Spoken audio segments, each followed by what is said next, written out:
And I think we have like 10 minutes left if there's anything you wanted to close on. Nothing in particular. I just wondered how your balance was going, in your life in general. I would say it's heading in a good trend. Okay. Yeah. When you say good trend, well, spell that out for me. I mean, I'm gradually spending more time studying and shit. And, I consider it very much a blessing where, some of the video game shit lately, I'm just like, lame. You know what I mean? No, what do you mean? Meaning, like, I just,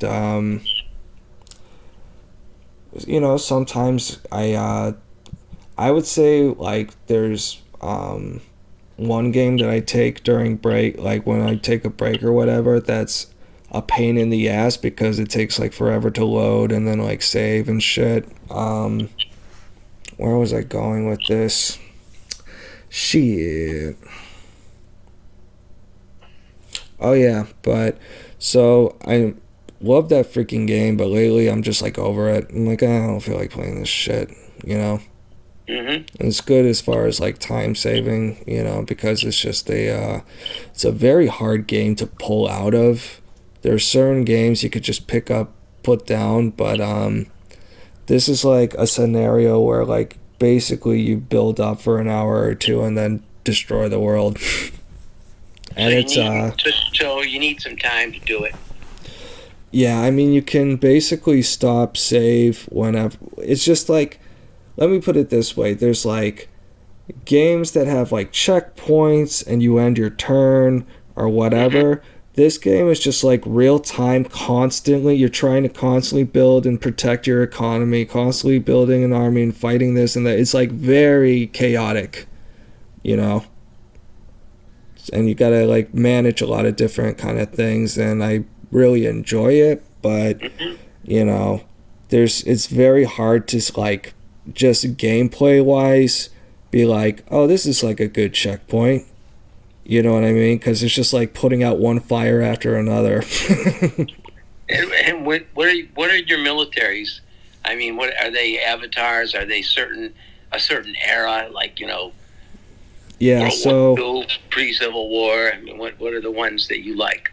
Yeah. So the game is called Age of Empires. So it has medieval, basically, civilizations all across the world, like on all the continents. So you can play as the Aztecs, you can play as the Mongols, you can play as, the English.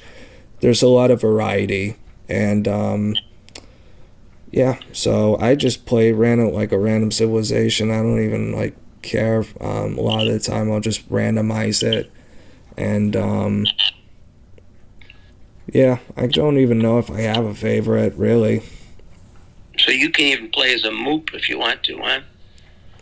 Well, technically the faction isn't called the Moops, but they are the Berbers, which are technically like basically the same thing. Right. You know what I'm referring to, right? Seinfeld, of course. Yeah, it's one of the greatest episodes of all time. It was Moops. It was Moops, yes. Just such an asshole, can't be wrong about anything. Oh, it's great. The kid wants to kill him. Oh, yeah. Yeah, but anyway, so it's a game where you're constantly like building your civilization. You start with a little town center and 3 villagers. Then you gotta build like farms and mines and lumber camps to start gathering resources. And then you build your military buildings, research buildings, smiths, monasteries, castles, blah, blah, blah, blah, blah. So it's, like I said, it's just a certain kind of gameplay where it's hard to kind of pick up and put down. Whereas like this other game, Elden Ring, that I'm playing, you can beat a boss and be like, okay, I can put this down. Or you can find a new checkpoint, be like, okay, this is a good time to leave off. You know what I mean? There's like lots of like periods between the chaos and just like, okay, I can think. You know what I mean? You can pause and get back to it. You can pause and it's a lot easier to sort of just unplug, and also the loading screen doesn't take 10 fucking minutes. Mm-hmm. So. Do you remember the guy who played the father of the tent boy. What did they call him? The boy that was in the tent, and the name they called him Bubble Boy. Yeah. You remember the guy who played the father? I do not. It's been a while. Oh, okay, it's Brian Doyle Murray. It's the actor Bill Murray's older brother, and he is hilarious in the movie parts that he has. Like in the movie Caddyshack, he was the caddy master. Yeah. And he's just outrageous. Do you remember Chevy Chase? This just flashed in my mind. Chevy Chase from Saturday Night Live. I know, like, sadly very little about him. Oh, okay. I've heard the movie Vacation, Christmas Vacation. Any of those movies? Nah, I don't think I've seen those. Oh, okay. He's absolutely outrageous, crazy. He was the original drummer in Steely Dan, and then he became a comedian. But I was hearing a discussion of, they were talking about senior pranks, things kids were doing around the country. Mm-hmm. And this one girl said that she went to, her older sister went to high school with Chevy Chase. And for the senior prank, Chevy Chase walked a cow into the back of the building and up the stairs onto the roof. Oh, God. Something about how a cow won't back up. They just move forward. Oh, wow. And the administration was absolutely bullshit. Oh, my God, I would be. Yeah. Get this fucking cow off my goddamn roof. What the fuck? God, that's hilarious. Some troll-ass shit. Any other thoughts that you have about anything? I had one a moment ago, so I'm gonna hope I can remember it soon.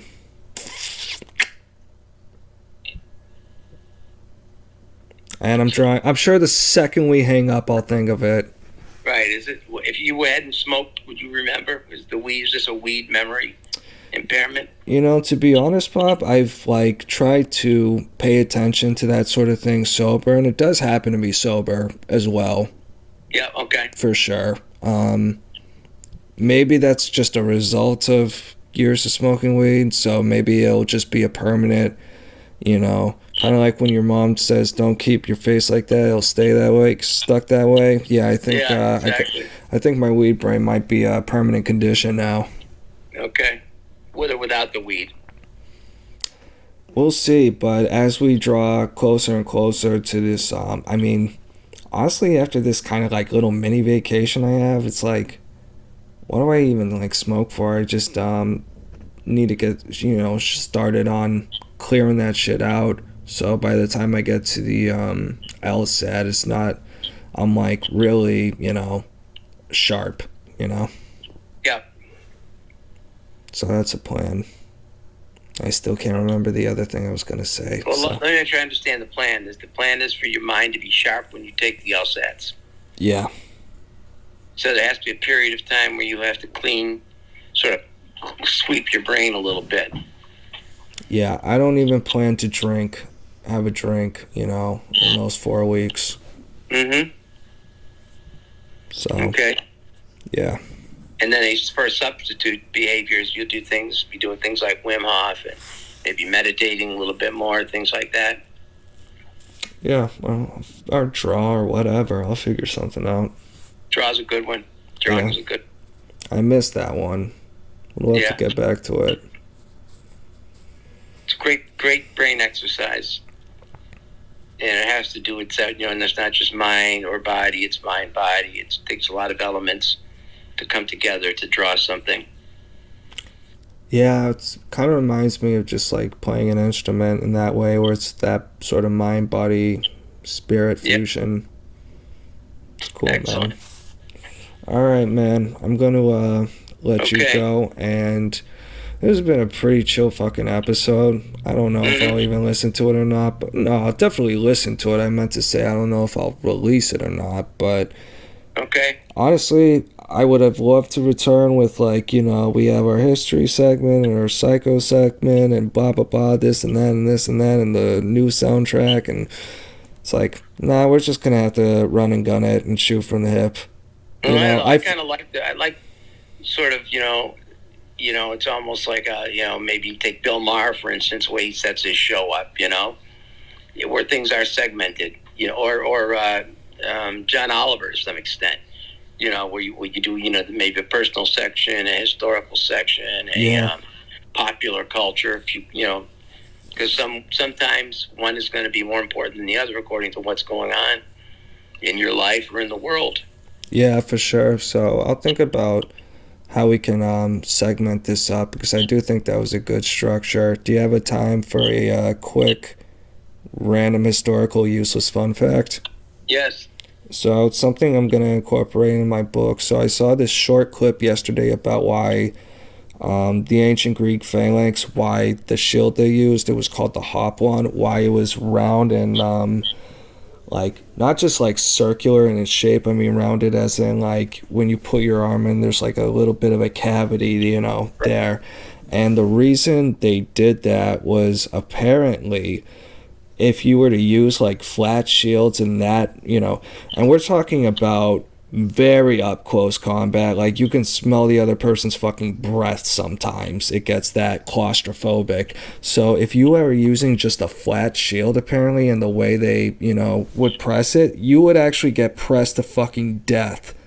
You could suffocate from the flat shield and just the, both mobs crashing, like really kind of grinding and pushing into each other. So they rounded it out to give them a little like breathing room. It's actually similar to why in I think policing they stopped putting the knee like right over, like basically exactly over where the chest would be, because if they're on the ground their chest can't expand at all and they suffocate. Right. So I want that I want this like period for like the early kingdom or whatever where they're figuring all this shit out and there's really ugly dire consequences and prices are paid to figure that shit out. You know what I mean?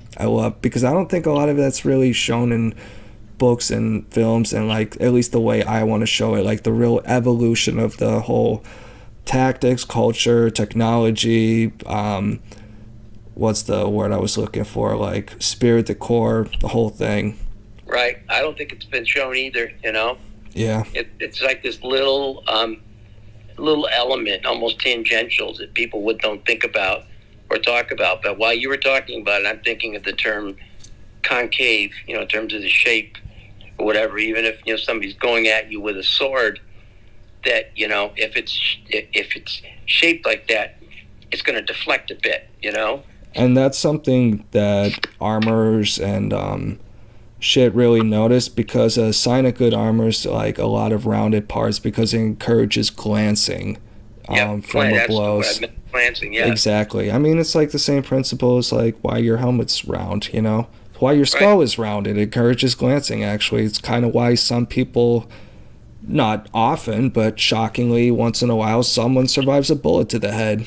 Yep. Because it just deflects and like goes off, skims their brain or whatever. I don't know.